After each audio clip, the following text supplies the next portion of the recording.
stopping by. Today I have an 8x10 mixed media canvas to share with you with the theme of a kitty. All this for the YouTube Creative Arts collaboration for the hashtag pawgustart festival. So I start with an 8x10 panel and 4 pieces of scrapbook paper that I collage onto the board with some collage page, and I use a scraper and a roller to make sure it really sticks. Here I am showing you that I am tracing the image of a kitty that I downloaded from the internet from a children's coloring book website. I'm using carbon paper onto a piece of text printed scrapbook paper, and I'm going to cut out the kitty. I'm doing that while the paper is adhering properly to the canvas board. Now the paper is dry. I am going to cut off the excess of the paper with a sharp X-Acto knife and a cutting mat to protect my work surface. Now I'm starting to create the background with some stamps and ink. I'm inking the edges with a mossy green chalk ink, and then I'm applying a lighter green of ink. I'm using cat's eye chalk inks. And there you see, I'm just playing with that. Now I am mixing some gesso with a kind of a mustard color. And I am doing that so that my paste will have not only dimension but color.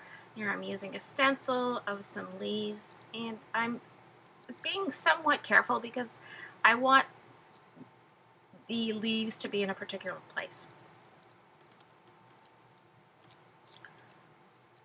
I'm taking the excess off the stencil and just applying it to add some color in other places on my canvas.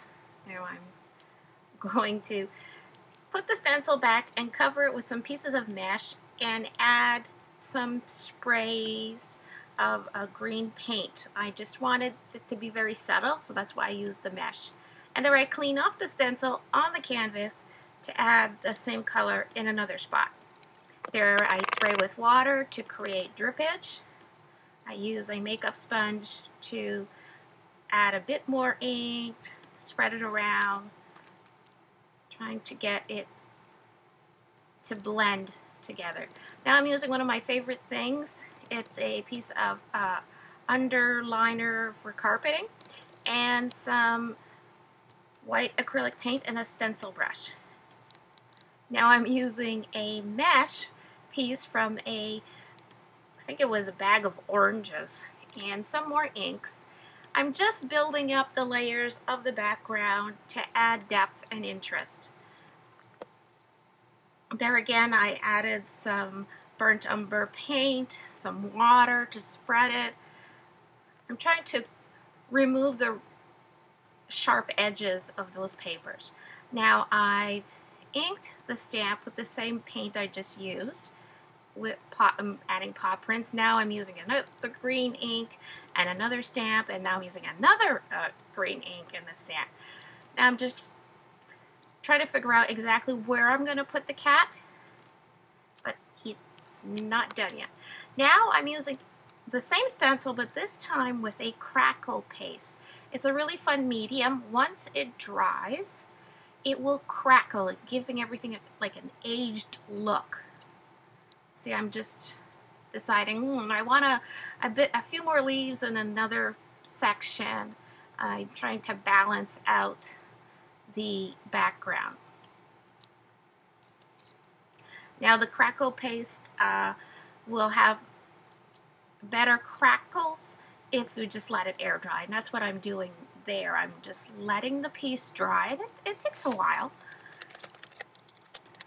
And while I'm letting the background dry, I am using a black gelato and some water and adding some blackness to add color to the cat, but I still want to see the letters come through from the print, so I don't put too much, just enough to give it some color and depth. There I'm adding touches of ink on the dry crackle paste. I'm kind of rubbing in the ink so it goes down into the crevices. And I'm basically using the same palette of greens, browns, gold, and of course some white and a little bit of black for contrast.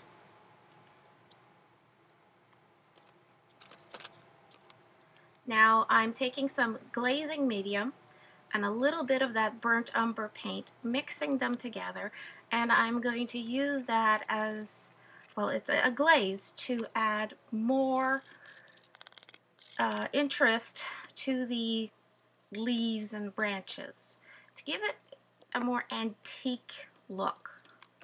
So I do a lot of putting on, taking off. I use a wipe to remove the excess that came off the sides. I like to use a dry stencil brush to do this. I find it works really well with the texture of the paste. And I'm just adding a little bit here, a little bit there. It's very intuitive.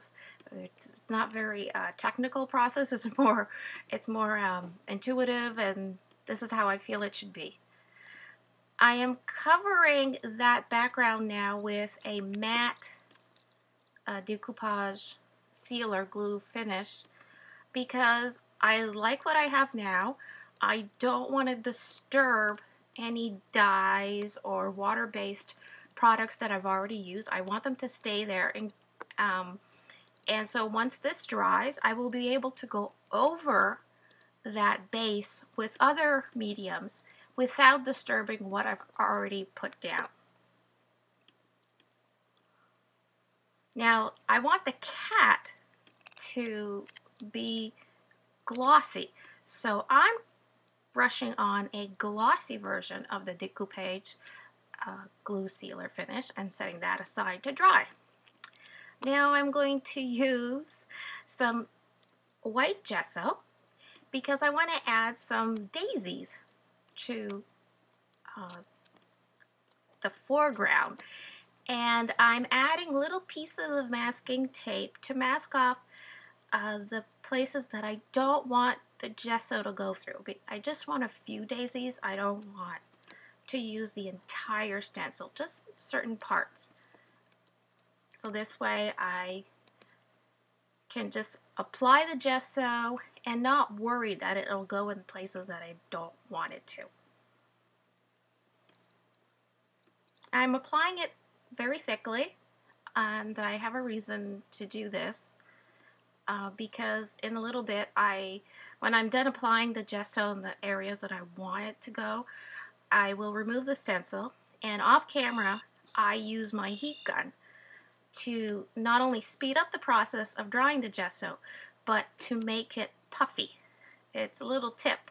If you use gesso and add heat to it, it puffs up. It gives it more dimension. So there, I'm checking again where the kitty's going to be. Again with the mesh from the orange bag. And now I'm going to add some of that burnt umber to some more paste. I believe it was the crackle paste again. And I'm just trying to make like a old rusty kind of paste look. And I'm not really happy. I find it too pink. So I'm adding a touch of gray to mix in there. And I'm looking for like an antique stone, like natural. I just want to add that dimension to the panel. So there, I'm just using my trusty finger. Most everybody has that tool available. They're free. And I'm just going back and forth. Again, very intuitive. Just playing. I'm taking a very stiff, cheap brush to pick up the excess, to brush away what I don't want to be there.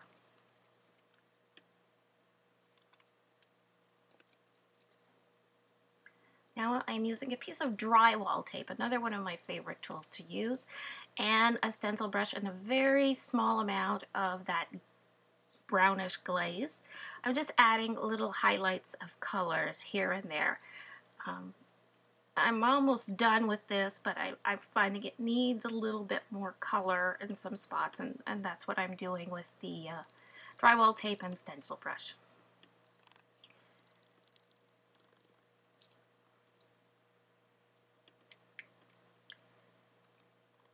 And now I'm adding a bit of gray because I thought the brown was too red in certain parts, and I'm just trying to create a balance.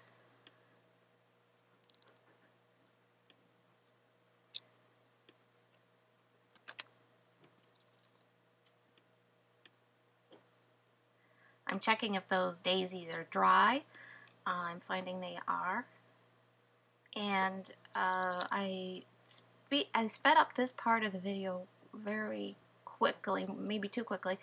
And what I'm doing is using a stencil brush again and a very, very small amount of that golden color to color the center of the flowers. And there, again, I'm adding a few more touches of color here and there, aging a bit the other leaves. Now I'm going to place the cat.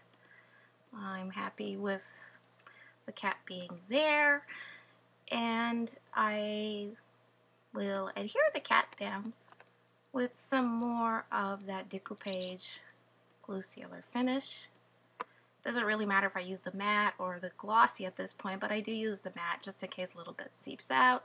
And I use the fun scraper. It's actually a cake scraper, and by Betty Crocker. And I use that. And then my trusty roller, to make sure the cat image is really stuck to the base.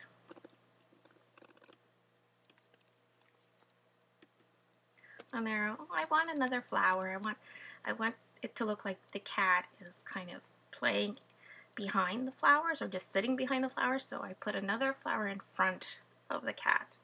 And I added a little too much gesso, so I have to fuss over it. And I adjust it with a black sketching water-soluble pencil and some more white paint and some more yellow paint, and until I'm done. But yeah, that's off camera, of course. So I want to thank you for coming to see this video. Please subscribe to my channel. Don't forget to check out all the artists who are participating in pawgustart. Use the hashtag pawgustart and you'll find a whole bunch of really cool videos on YouTube by a lot of creative people. Also, if you use hashtag mixed media, you'll find videos and hashtag pawgustart videos focusing on mixed media. Same thing for art journaling and painting. You use the hashtag in front, and you know what? Broaden your horizons. Go ahead and watch every single video if you want that all the collaborators have made for the pawgustart theme. Actually, I'm not done. I forgot. I had that corner looked bare, and so I found another acrylic stamp, some black ink, and I'm stamping this corner. It's like very vintagey corner with like wild roses in it, and it's a bit rough because of the texture, but that's okay.